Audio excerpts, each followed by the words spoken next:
Questions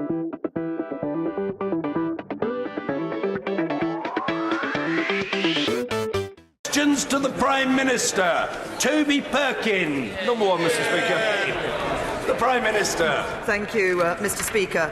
And, Mr. Speaker, I'm sure that members from all sides of the House will want to join me in sending our thoughts and prayers to all those affected by the collapse of the Brumadinho Dam in Brazil. We're in touch with the local authorities and we stand ready to provide whatever support we can. Mr. Speaker, this morning I had meetings with ministerial colleagues and others. In addition to my duties in this House, I shall have further such meetings later today. Toby Perkin. Firstly, associate myself with the comments of the Prime Minister about the tragic situation in Brazil. My son is one of thousands of young people to have their life chances transformed by their studies at Chesterfield College. The college's funding, like FE colleges across the country, is 30% down in real terms since this government came to power. Further education funding is in crisis. Why is the education of young people who go to further education colleges worth so little to this government? Prime Minister. He could not be more wrong. It is this government, yes, it is this government that is ensuring that by 2020 the funding available support the funding we're putting into further education is ensuring that we are providing the best life chances for young people who are going into further education. It is this government, it is this government that is taking steps to ensure that young people are able to take up the opportunities that are right for them. For too long in this country, the assumption has been that the only way to get on in life is to go to university, and other ways like apprenticeships and further education colleges have not been respected in the same way. It is this government that is ensuring we have that respect for further education. It's this government that's ensuring we have the respect for technical education as well. John Whittingdale. Thank you, Mr. Speaker. Is my right honourable friend aware that last year was the worst on record for the deaths, imprisonment or hostage-taking of journalists, with 80 across the world killed in the course of their work? Does my right friend agree that journalists fulfil a vital role in a free society? And will she ensure that every opportunity is taken to put pressure on the governments with the worst records to respect media freedom and to take action to protect international journalism? Well, my right honourable friend has raised a very important issue, and I certainly agree with him about the important role that a free press and journalists play in our democracies. And I'd like to thank him for raising this issue, because I know it's important to him, but many members across the House. And as he says, sadly in 2018, we saw 80 journalists being killed.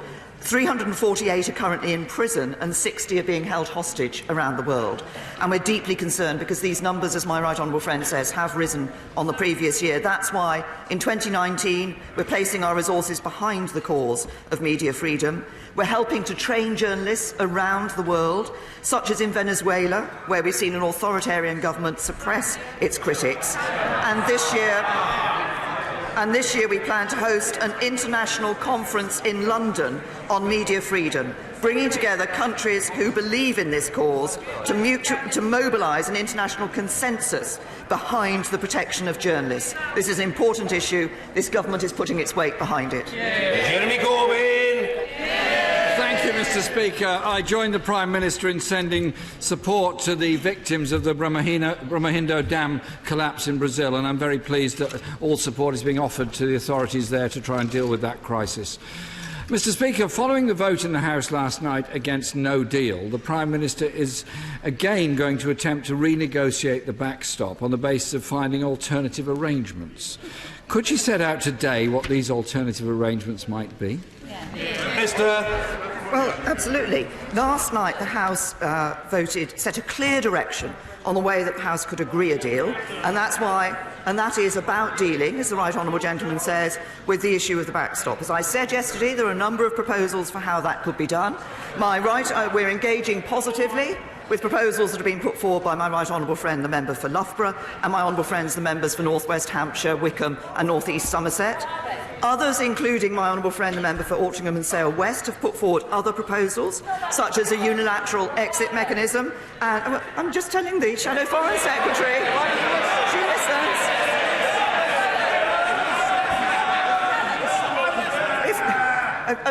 A point of advice, if she wants to shout things, it might be to shout them in response to what I'm saying, rather than just saying... They put forward proposals such as unilateral exit mechanism or a time limit to the backstop, and the political declaration already references alternative arrangements and raises a number of issues that can be proposals that can be addressed, such as mutual recognition of trusted trader schemes. Jeremy Corbyn! None of that was very clear to me. I don't know about anybody else.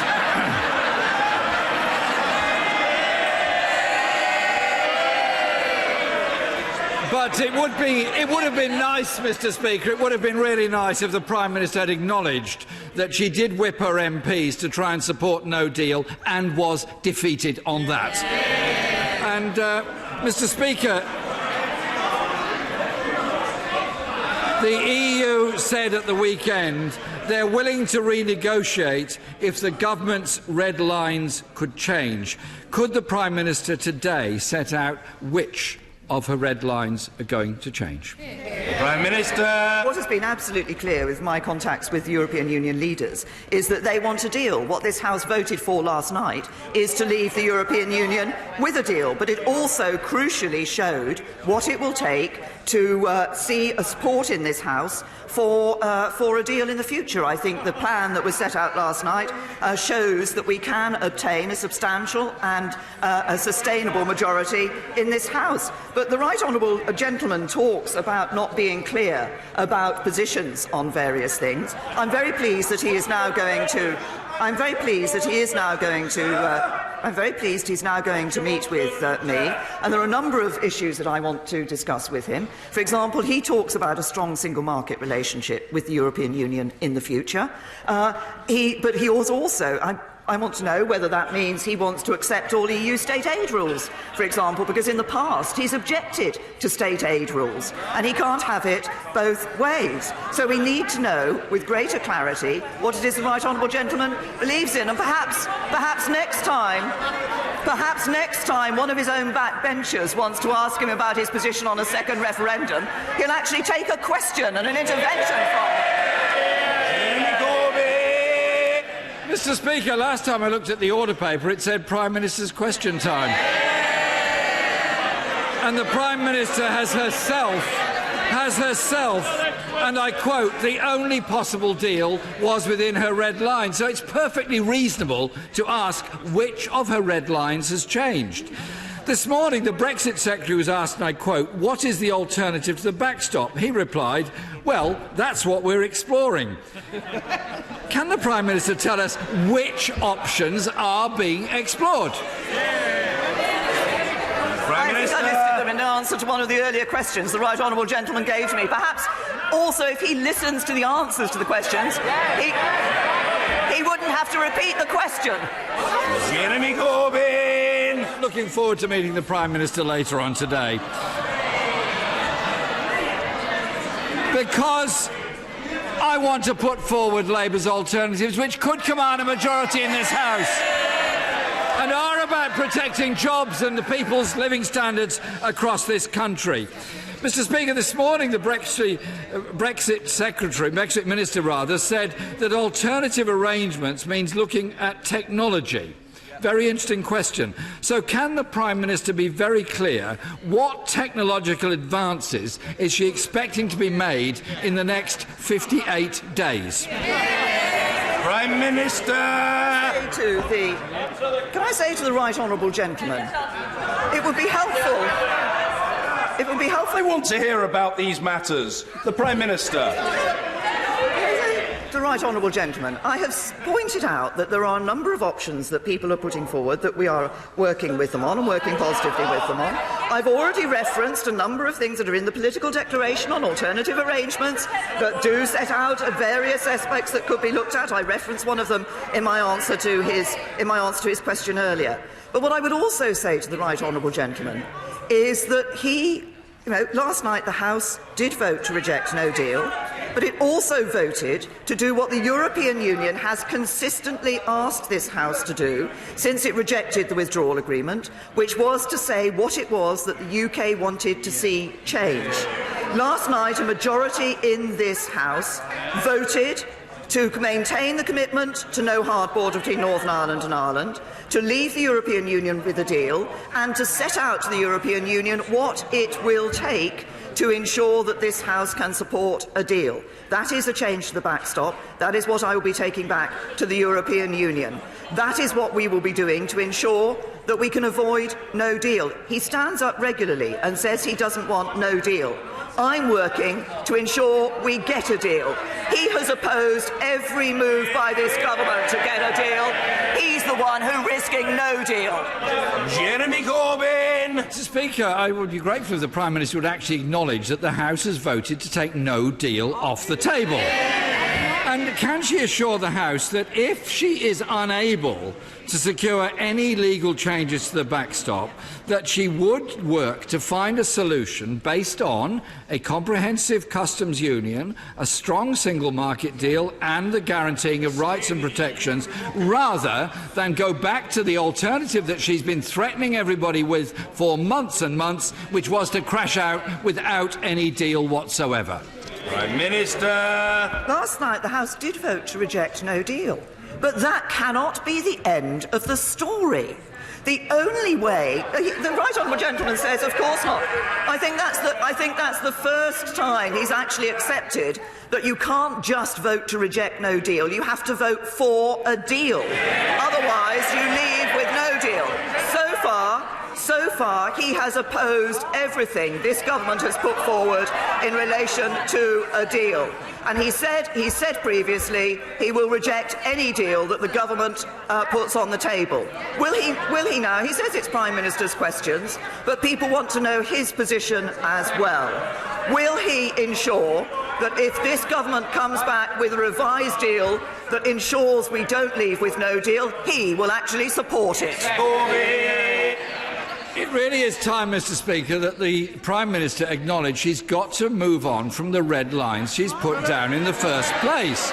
And she doesn't acknowledge that in answers to my questions or indeed anybody else's. Mr. Speaker, our responsibility is to bring people together. Whether they vote... Mr. Speaker, we are the Houses of Parliament, we are the House of Commons, we do represent the entire country, and the point I'm making is we should bring people together whether they voted leave or remain. And indeed, I look forward to meeting the Prime Minister to discuss a solution that could, in my view, unite the country. Changes to the backstop alone will not be sufficient. Businesses and trade unions are very clear that any solution must involve a customs union and the strongest possible deal with a single market to avoid the damage of no deal. The Prime Minister may have possibly temporarily united her party, but is she willing, Mr. Speaker, Order! Mr. Ellis. You were at one time a barrister of one rank or another in the courts. There is no way that you would have been allowed to shout from a sedentary position in that way, and the judge would have ruled you out of order. I don't know whether that's why you stopped practising law and came into Parliament. Behave yourself, young man. You can do so much better when you try. Jeremy Corbyn. Speaker, as I was saying before, I was so rudely interrupted.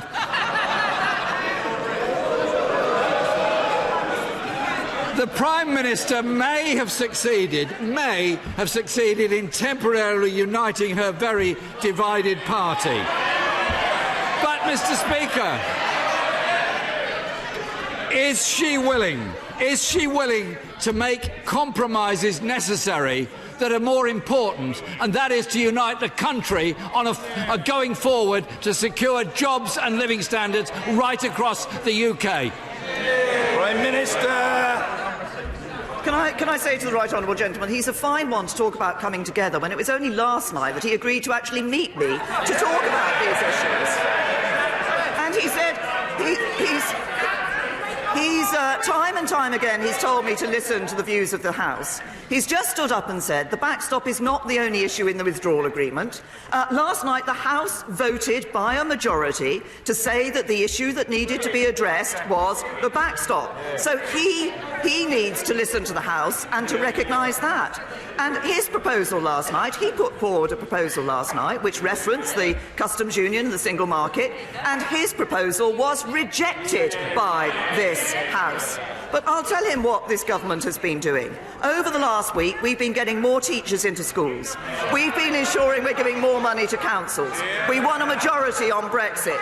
What did he manage? His Brexit plan was voted down. He opposed ending free movement, and he won't rule out a second referendum. He's no plan for Brexit, no good plan for our economy, and no plan for our country.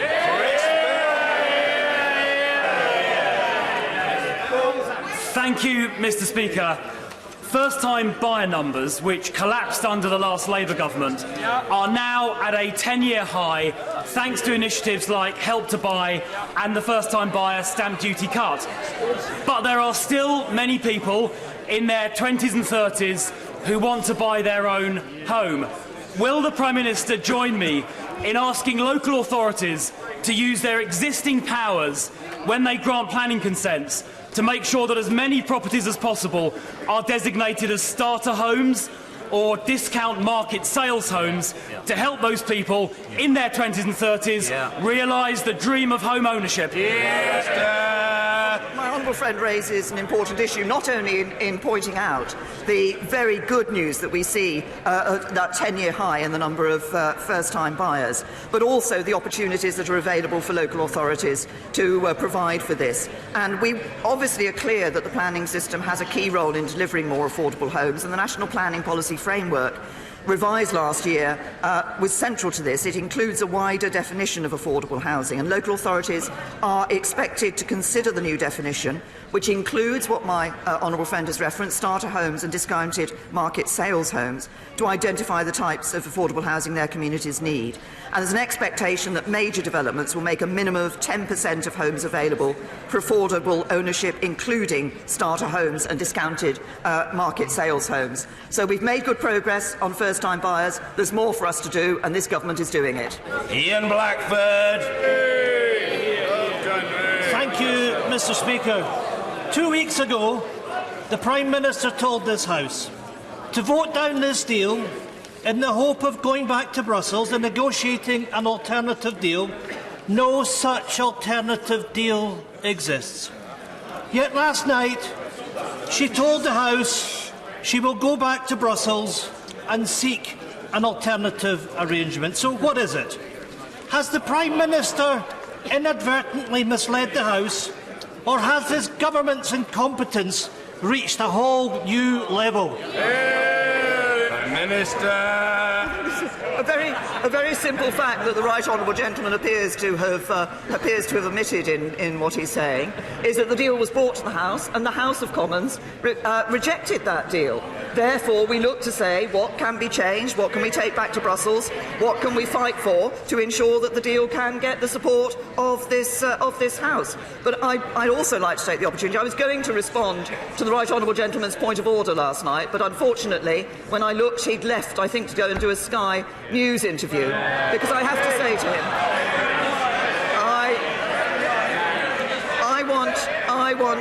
I want to just confirm absolutely the commitment of this government to the Belfast Good Friday Agreement. And the remarks the right honourable gentleman made last night in relation to that were frankly irresponsible. Mr.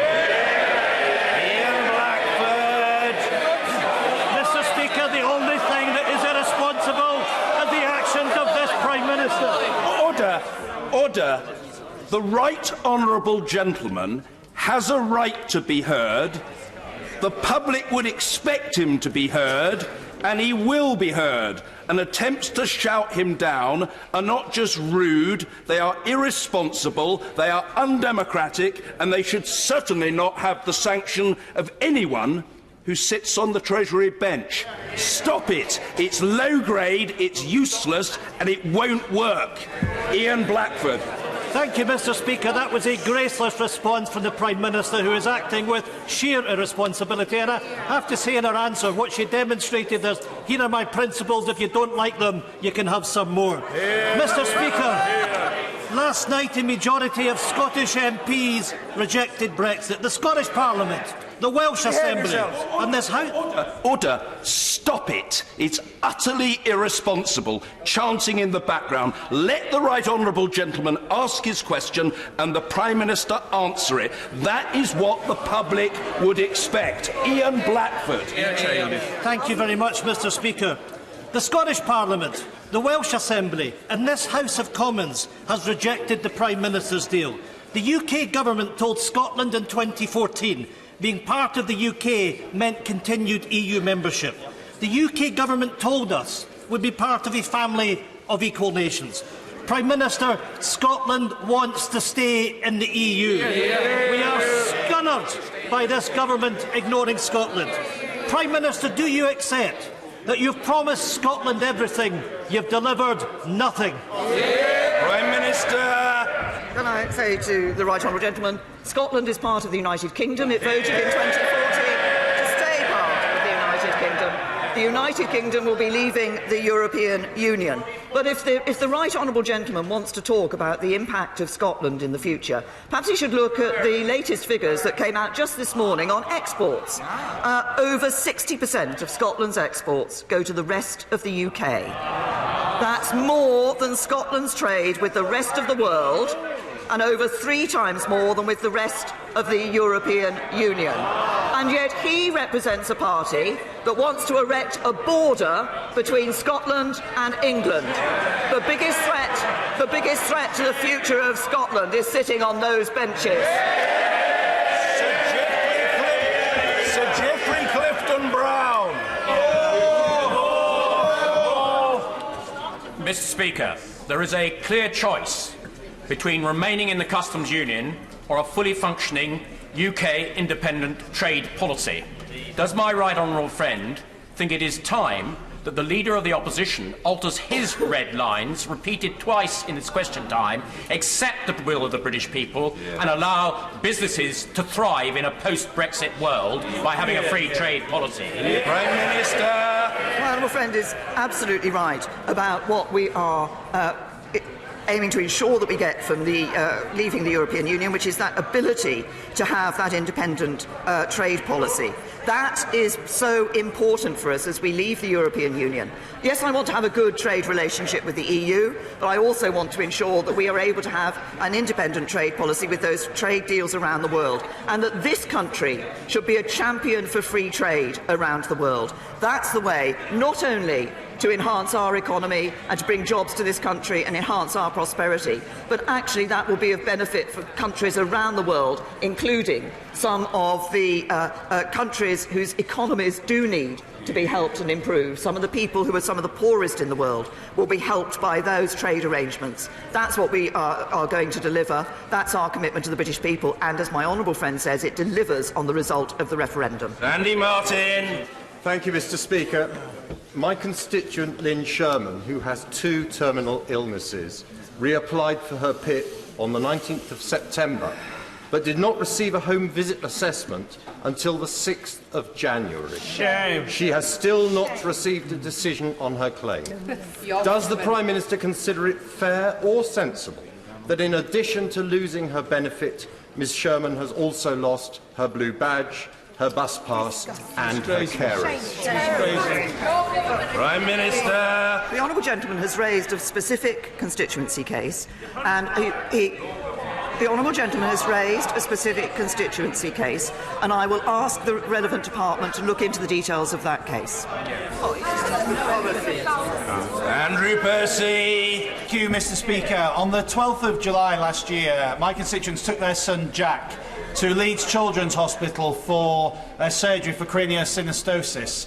The surgery went well, but after that care he declined post-surgery. His parents raised concerns. He declined so much by the 16th of July, a nurse raised concerns regarding sepsis. Jack continued to be treated for gastroenteritis.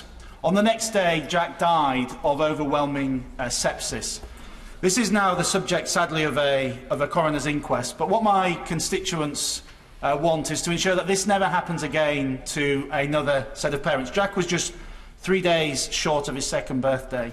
The hospital has since then introduced an early warning system for paediatric sepsis, but that came too late for Jack.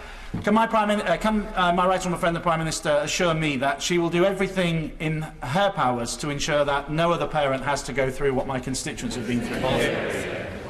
Prime Minister. First of all, can I say to my honourable friend that I'm sure the whole House will join me in sending our deepest condolences to the family and friends of Jack, a terrible tragedy that has occurred, and the loss of such a young life.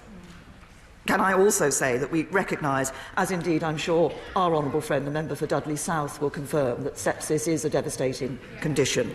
And it is important that the NHS carries on developing its programme of work on recognising sepsis and improving outcomes. I know NHS England and NHS Improvement are working urgently with the Royal College of Paediatrics and Child Health to establish a single England-wide paediatrics early warning system to improve the recognition of sepsis and response of healthcare services to children and young people. Nothing that we can do, obviously, can bring Jack back or compensate for the devastating impact on his family. But I can reassure my honourable friend, and I hope he will be able to reassure his constituents, that we're going to continue to do all we can to improve the care for those with this devastating condition. Owen Smith. Thank you, Mr. Speaker. The Prime Minister will know that there is a rising tide of racism in our country. Since she came to office, race-hate crime has increased by 100% to 72,000 separate attacks last year. What is happening to our country on her watch? Prime Minister. Can I say to the honourable gentleman that when I was Home Secretary, I took measures to ensure that we improved the recording of hate crime, because actually, no, we didn't have a full picture of what was happening. My right honourable friend, the Home Secretary, has recently reviewed and revised our hate crime strategy. But the point underlying what the honourable gentleman has said, which is that none of us should accept hate crime. We should all be very clear from this House that there is no place for hate crime in our society, and wherever we see racism, in whatever form, we should all take action to eradicate it. Vicky Ford. Thank you, Mr. Speaker. In her discussions with EU leaders, will the Prime Minister be making it crystal clear that this government stands firmly behind all of its commitments under the Belfast Good Friday Agreement? Minister. Very happy to give my honourable friend that absolute assurance and commitment. We stand fully behind our commitments under the Belfast and Good Friday Agreement, and that everything we do will be in the light of those commitments. Tracy Brabin. Thank you, Mr. Speaker. Batley and Spen is a community made up of small towns and villages, and buses are a valued and essential service. So I'm sure the Prime Minister will sympathise with my constituents' anger at the recent cuts to services by Arriva announced this week. So much so that commutes are thrown into chaos, people can't get to the shops, and one head teacher told me that they were concerned how their pupils would actually get to school. Doesn't the Prime Minister agree with me that people are more important than profit? And isn't it time to invest in bus services after years of cuts and bring them under public control? Minister. I say to the honourable lady, we recognise the importance that buses play in local communities, and that's why we spend £250 million every year to keep fares down and maintain an extensive network, and that benefits people up and down the country. And we particularly put money into supporting free bus travel for older and disabled people, because we recognise how particularly important buses are to vulnerable people. Now, we're looking at what we can do further to improve access for people with disabilities, but we have been putting money in to ensure that there remains an extensive bus network which is a benefit to local communities. David Duquette. Thank you very much, Mr. Speaker. Last night this House voted, a majority of this House voted in favour of a deal to deliver on the democratic will of the people of the United Kingdom and to leave the EU. Will my right honourable friend continue to stand stand firm in the next phase of negotiations against the fishing nations of the EU and their vain attempts to maintain guaranteed common access to our waters? Can I say to my honourable friend, I can give him absolute commitment that I will do that. Leaving the common fisheries policy, becoming an independent coastal state is so important to this country to enable us to enhance and give opportunities to fishing communities around the United Kingdom. I recognise it's particularly important in Scotland, but there are fishing communities around the whole of the UK who will benefit from us becoming an independent coastal state. And I'm very clear, our position is there, we have that agreement, and it's not up for renegotiation. Ian Paisley. Thank you, Mr. Speaker. The Prime Minister will be aware of the report by Sir John Gillan into the laws and procedures around serious sexual offences in Northern Ireland. A very serious preliminary report which already reveals that there's a declining conviction rate in Northern Ireland, that we have the longest delays for getting cases to trial, and those that want to go to trial, there's a 40% dropout. These are serious issues, and I'm wondering what the Prime Minister is going to be able to do to ensure that any law changes that Sir John Gillan recommends will be able to be implemented in Northern Ireland. Can I say to the honourable gentleman that obviously this is a very serious issue, and it's something I understand the judiciary in Northern Ireland and the devolved justice authorities are keeping under close and active consideration. Of course, as the honourable gentleman knows, policing and justice is a devolved matter in Northern Ireland, as is the length of custodial sentences. Now, the Secretary of State for Northern Ireland, in recently passing the Executive Formation and Exercise of Functions Bill, enables departments to continue to take decisions in the public interest to ensure the continued operation of public services, but that is not and cannot be a replacement for a devolved government. And I think the example the honourable gentleman has given is yet another reason why it's important for us all to work to get the devolved administration back up and running. Thank you, Mr. Speaker. The Prime Minister will appreciate that the government is spending over 50% more per head in real terms in education than in the year 2000. Achieving much better results, might I add, Mr. Speaker. However, there are still some challenges with resources and funding in many areas across Hitchin and Harpenden, especially in small rural schools. Would the Prime Minister commit to special consideration for education in the upcoming spending review, because I believe that this would command widespread support across the House. Prime Minister. To my honourable friend, I think the Chancellor was listening to the remarks and the comments that my honourable friend made in his question in relation to funding. It is absolutely right, as my honourable friend says, that we have been putting more money into schools, and it's also right that we see more children, 1.9 million more children now, in good or outstanding schools than in 2010. We will, of course, be looking carefully across all elements of public expenditure when we come to the spending review. But as I said to my honourable friend, I'm sure the Chancellor has heard the lobbying that my honourable friend has indulged in his question in relation to this matter, particularly for small rural schools. Stephen Morgan. Thank you, Mr. Speaker. Unlike this government, John Lewis has never knowingly undersold Portsmouth. But last week, partners announced they're closing Knighton Lee, a much-loved store in the heart of my community since 1865. And that's just one example. Retailer after retailer, store after store, job after job. When will the government finally bring our high streets back from the brink? Minister. Well, obviously, I recognise this is a concerning time for the employees at Knighton Lee in Southsea. Obviously, it's a commercial decision for the company to take.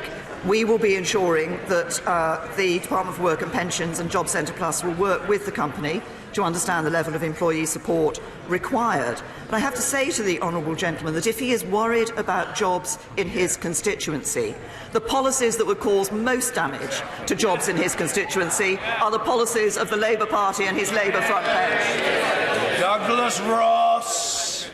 Mr. Speaker, last week SNP-led Murray Council announced a number of devastating cuts to local services, many of which will impact young people, from closing libraries and swimming pools to ending the Active Schools programme and increasing the fees on music tuition.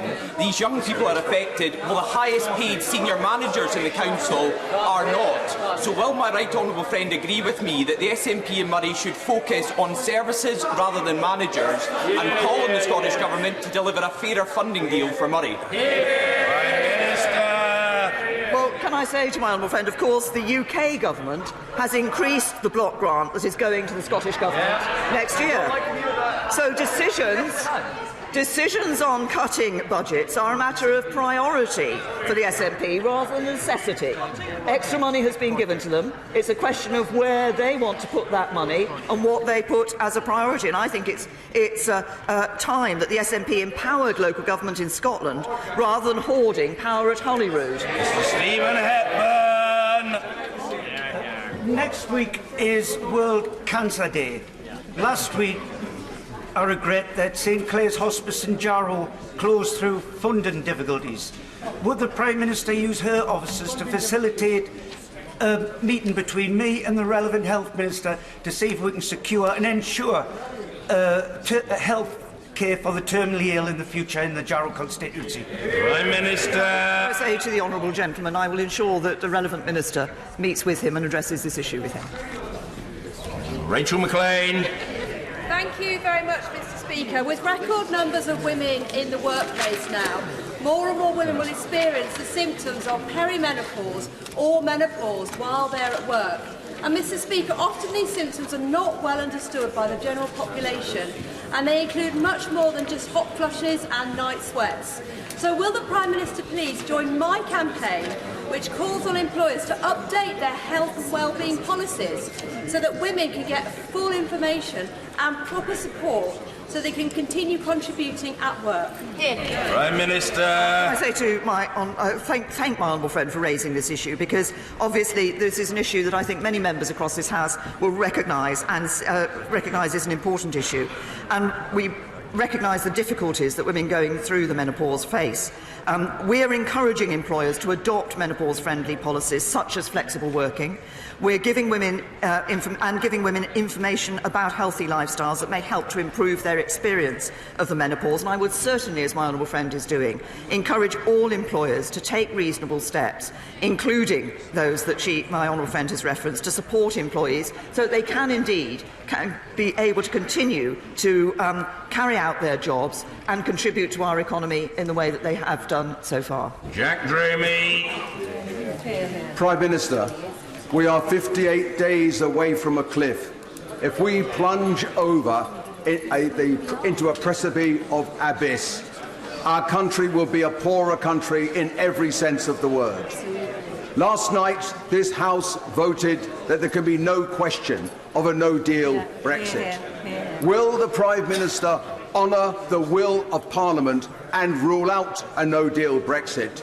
Because to proceed with a no-deal Brexit would not only impoverish our country, it would be contemptuous of Parliament. Prime Minister. The gentleman is right that Parliament last night voted to reject no deal. What Parliament also voted for last night was to say that it wanted to leave the European Union with a deal, and it identified what was necessary to change in the deal in order to enable that to happen and for the support of this House to be given to a deal. And that's where we should be focusing, because we can only ensure that we avoid no deal by having a deal, by agreeing a deal, and by this House supporting a deal and voting for a deal. Simon Clarke. May I commend my right honourable friend for her commitment yesterday to return to Brussels and reopen the text of the withdrawal agreement. That's the right thing to do, and people in Middlesbrough South and East Cleveland will welcome it because they want to leave with a good deal for our country. Can I commend the compromise proposed by my honourable friend, the member for North West Hampshire, which I think is excellent and has every chance of success in uniting this Parliament and this country behind a good exit? Prime Minister. Say to my honourable friend that obviously there was a very clear message from the House last night as to what needs to happen in terms of returning to Brussels, but also we're engaging positively with the proposals that, as he said, our honourable friend, the member for North West Hampshire, and others have put forward in relation to dealing with this issue of the backstop. Luke Pollard. Thank you, Mr. Speaker. Next week marks 5 years since the train line at Dawlish was washed away in storms. 5 years on, that train line remains fragile. We need money, not more press releases. Can the Prime Minister help unblock the £300 million upgrade that the DfT is sitting on and use the anniversary next week to help the South West, Plymouth and the rest of the far South West keep our train line open and stop it being fragile and precarious?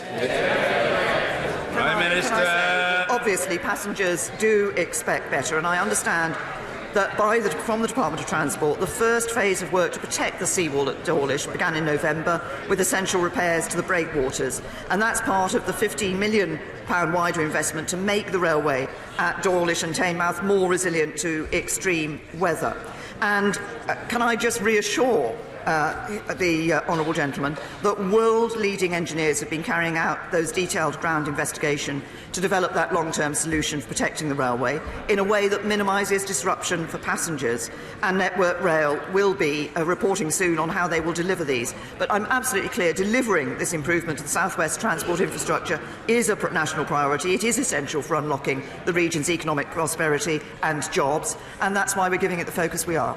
Maggie through. Mr. Speaker, Copmanhede Junior School in my constituency has increased its proportion of pupils attaining the required level of Key Stage 2 standards from 35% to an amazing 67% over the last year. Will my right honourable friend join with me in congratulating the pupils, the teachers and the head, Simon Robinson, and 13 other primary schools across Erewash for all improving their Key Stage 2 performances? Prime Minister. Honourable friend, I'm delighted to hear of the increased performance at Copmanhede Junior School. We are seeing the education of children being improved regardless of where they live or their background, so that they can get the education they need to fulfil their potential. I'm happy to join my honourable friend in congratulating the pupils and the staff of that particular school, but also of the other schools she's referenced across her Erewash constituency who have seen these improvements. These are important for the future of those children. Marshal de Cordova. Thank you, Mr. Speaker. Yesterday evening, MPs from across the House voted against a no deal, an outcome that the TUC warns would be devastating for jobs and which the CBI this morning says businesses will be speeding up preparations for. The people hit hardest by a no deal will be the ordinary people in Battersea and across the country. So will the Prime Minister finally listen to this House, to trade unions, to businesses and to our constituents, and categorically rule out a no deal? Minister. To the honourable lady, the House rejected no deal last night, but I hope that she, when the time comes, will play her part in avoiding no deal and will vote for a deal. Mark Harper.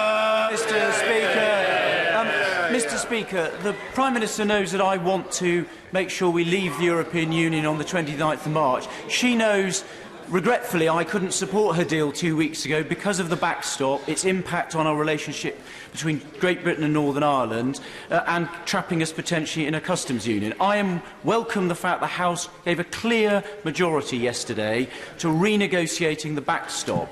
If she can deliver that, then I will vote for her deal, and I'm confident that will be a sustainable majority to get it through this House and the legislation. So can I ask my right honourable friend, tell the European Union there is a majority in this House for that deal to get us out of the European Union on good terms, and I would ask my colleagues to give the Prime Minister space. They're not going to crumble tomorrow. We're going to have to hold our nerve, and we can be successful. Prime Minister.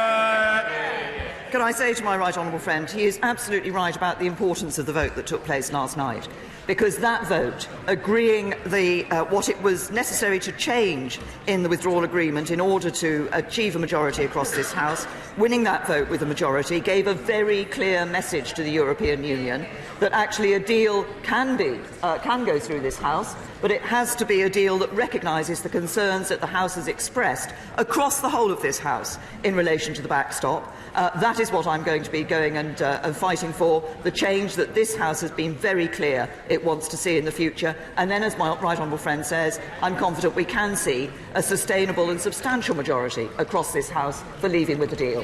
McDonough. Mr. Speaker, Anna is a carer for the elderly. She lived with her girls in a flat above Barclays Bank. Because her husband left, she cannot pay the rent without claiming universal credit. She does not have a guarantor, so Barclays agents are evicting her. Another private landlord evicting a hard-working family on universal credit. Will the Prime Minister intervene and ask Barclays to grant her a tenancy so that her girls are not just two more in the 130,000 children in this country in temporary accommodation? Prime Minister. To the Honourable Lady that obviously, again, like one of her honourable friends, she's raised an individual constituency case, and the details of that individual constituency case, I will ask the relevant minister to look into that case and well, she asked me, she's asking me to take a position purely on the question that she has asked me. I am asking the Minister in the relevant department to actually look into the case and to be able to assess that case and to respond to the Honourable Lady. Nigel Huddleston. Thank you, Mr. Speaker. This afternoon we shall be debating the Crime Bill, which, amongst other things, will facilitate the cross-border exchange of data, which will enable us to investigate crimes such as terrorism and paedophilia. Is it the responsibility of all of us in this House to wholeheartedly support that bill? Yes. Prime Can I say Minister. to my honourable friend, absolutely, yes, this is a very important bill in the impact that it will have. I'm sure everybody across this whole House wants to ensure that we can deal with terrorism, with paedophilia and indeed with other organised crime. Exchange of data is an important way of doing that, and I hope everybody will see the importance of the support for that. Mr. Nigel Dodds. Mr. Speaker, in recent days we've heard the Irish Prime Minister talk about bringing his troops up to the border in the event of a no deal. We've heard the Irish Deputy Foreign Minister talking of people jumping out of windows. Isn't this highly reckless talk, extremely dangerous in the present circumstances? That sort of rhetoric should be toned down, and instead focus on what Michel Barnier said the other day, that even in the event of a no deal, we would sit down and find operational ways to have checks and controls away from the border. Isn't that the way forward? And it blows a hole in the entire concept of this backstop. Minister. Can I say to the right honourable gentleman, obviously it is important that I'll be speaking to the Taoiseach later today, and it is important for us to work with the Government of Ireland on the arrangements that will be in place in the future. We obviously have sent a clear message from this House about what needs to happen in relation to the backstop, but we retain our commitment to no hard border between Northern Ireland and Ireland, and look to working with the Government of Ireland and with the European Union to ensure that we can all maintain our commitments under the Belfast and Good Friday Agreement, and that commitment to no hard border on the island of Ireland. Bob Blackman. Thank you, Mr. Speaker. Last Sunday we commemorated Holocaust Memorial Day, when we remembered the darkest period in Europe's history. Will my right honourable friend join with me in thanking the Holocaust Educational Trust, its youth ambassadors and the incredible survivors who give their personal testimony to young people so that they will remember what the ultimate destination of racial hatred and anti-Semitism truly is. Prime Minister. He's absolutely right to raise the excellent work that the Holocaust Educational Trust does. And the youth ambassadors. I've met some of these youth ambassadors who have understood the importance of learning the lesson from the Holocaust, understood the importance of acting against anti-Semitism wherever it occurs, and indeed of wider racial hatred. And also, as my honourable friend says, the survivors from the Holocaust, who have given their time to ensuring that nobody is in any doubt about where man's inhumanity to man can lead. They have done a really important job, and I pay tribute to them and to their continuing work. It's important that we all recognise the terrible things that can happen when we let anti-Semitism occur. We should all be fighting against anti-Semitism wherever it occurs. Finally, Liam Byrne. Thank you, Mr. Speaker. In the cold of Sunday, Kane Walker was found dead on the pavements of Birmingham. He was 31, and he became one of over 2,600 homeless people to have lost their lives in the last 5 years. When will the Prime Minister recognise The scale of homelessness today is a moral emergency, and we cannot wait until 2027 for this government to end homelessness for good when we need action now. Prime Minister. First of all, say to the honourable gentleman, we all want to ensure that everybody in this country can have a safe and secure roof over their head, that nobody has to be on the streets sleeping rough. That's why we're putting money into this. We've taken a number of initiatives like Housing First, which are already showing benefits in helping people who otherwise would be homeless and could end up on the streets in having a home and dealing with the issues that ensure they're able to stay in that home. This is something that we recognise the importance of, and that's why we're putting money into it, that's why we're acting, that's why we are ensuring that action is being taken across the country to deal with this. Thank you. Order.